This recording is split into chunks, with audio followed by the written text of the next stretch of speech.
Today we're going to continue reading I Am Malala, the Young Readers Edition.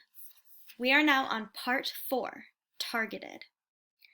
Turn to page 117 for Chapter 20, A Death Threat Against Me. One day in early 2012, we were in Karachi as guests of GEO TV, and a Pakistani journalist who lived in Alaska came to see us.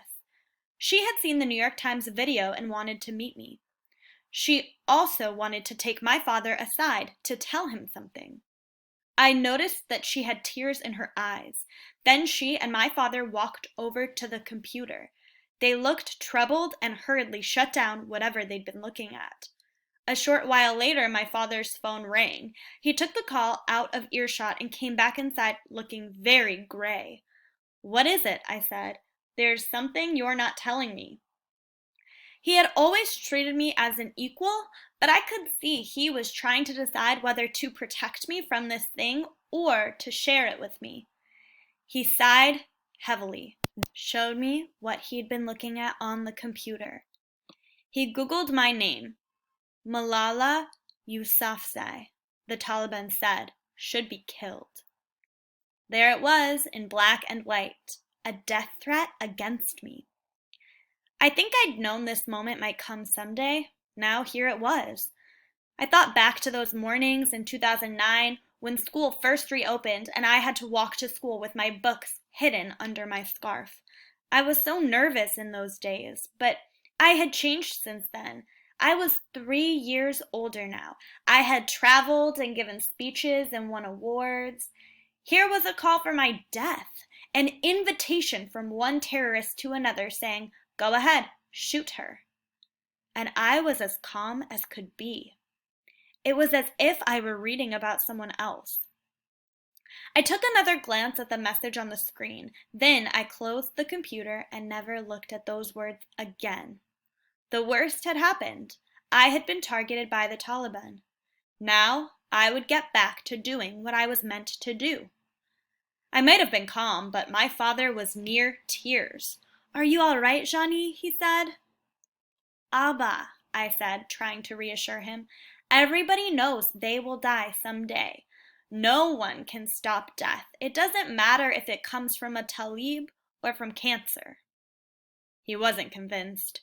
"Maybe we should stop our campaigning for a while," he said. "Maybe we should go into hibernation for a time." My proud, fearless Pashtun father was shaken in a way I'd never seen. And I knew why. It was one thing for him to be a target of the Taliban. He had always said, "Let them kill me. I will die for what I believe in." But he had never imagined the Taliban would turn their wrath on a child, on me. I looked at my father's wretched face, and I knew that he would honor my wishes no matter what I decided. But there was no decision to make. This was my calling. Some powerful force had come to dwell inside me, something bigger and stronger than me, and it had made me fearless. Now it was up to me to give my father a dose of the courage he had always given me. "Abba," I said, "you were the one who said if we believe in something greater than our lives, then our voices will only multiply, even if we are dead. We can't stop now." He understood, but he said we should be careful about what we say and to whom we say it. On the trip back home, though, I asked myself what I would do if a talib came to kill me. Well, I would just take my shoe and hit him.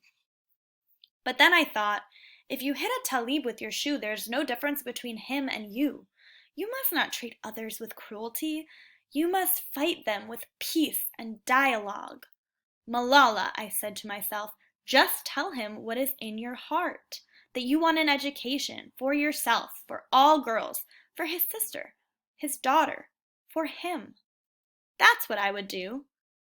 Then I would say, now you can do what you want.